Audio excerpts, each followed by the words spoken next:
Baka magulat itong si Rom De La Rosa dito sa balita na siya ite-trade na ng Magnolia Hotshots at ang magiging kapalit daw nito ay isang 6'8 center. Sa ngayon kasi itong si De La Rosa medyo sabihin natin hindi naman nabibigyan ng mahabang playing time dahil nga ang ginagamit nila na starting forward na ito si Happy Gomez de Leaño. At kapag ito si Yuki Nadrana nabigyan pa ng mas maraming minuto, pwede rin yan na mag small forward kaya mukhang kulang na talaga sa minuto ito si De La Rosa. At yan ang dahilan kung ba't ito'y malamang i-trade na para naman dito sa center na si Gio Ambohot ng Titan Ultra. Ito kasi ang kinakailangan talaga nitong si Coach L.A. Tenorio. Yes, nandiyan na si James Laput at si Ian Sanggalang. Pero alam mo naman pagdating dito sa PBA, kinakailangan talaga mas maraming center, mas mabuti.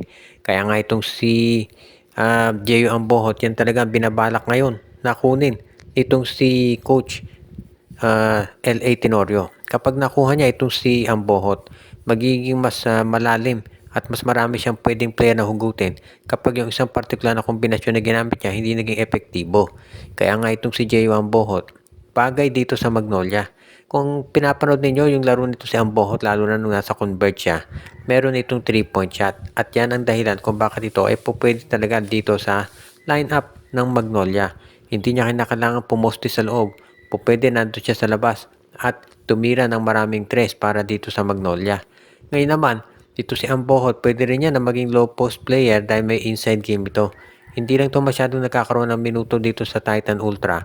Pero pagdating dito sa Magnolia, sigurado mabibigyan niya ng oportunidad nitong si Coach L.A. Tenorio. At yan ang dahilan kung bakit ngayon ay puspusan yung negosasyon ng dalawang kampo. Rom De La Rosa for Gio Ambohot ang inaabangan ng marami na mangyayari dito sa lineup nitong Magnolia Hotshots at yan ay magkakaroon ng major announcement. Samantala naman ang PBA daw ngayon ay binabalak na magdagdag pa ng mga koponan.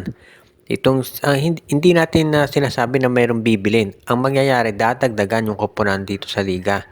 Ay sinabi na nito si Chairman Ricky Vargas na ang pinaplano nila dati ay maging 14 o 16 yung mga teams dito sa PBA. Ang problema nga lang kasi, yung mga kumpanya na gustong sumali sa PBA, mas pine-prefer nila na bumili ng prangkisa kaysa kaysa bumuo. So, ibig sabihin, hindi na dadagdagan yung mga teams. Ang nangyayari lang, may binibili doon sa mga existing teams katulad ng Northport, binili ng Titan Ultra.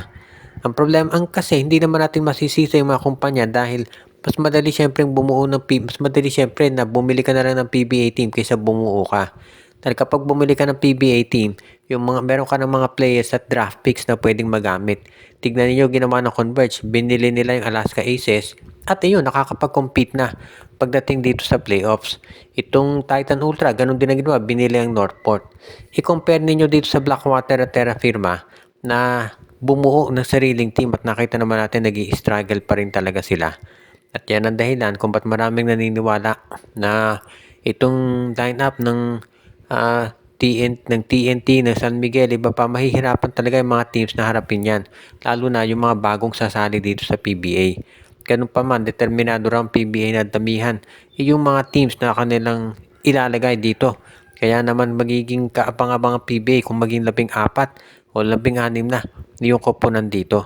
Isa yan dito sa mga long-term goals ngayon ng PBA para maging mas exciting at syempre para mabigyan din ng oportunidad yung mga PBA players na ma-employ dahil syempre every year may mga bagong players na pumapasok, merong mga inaalis din.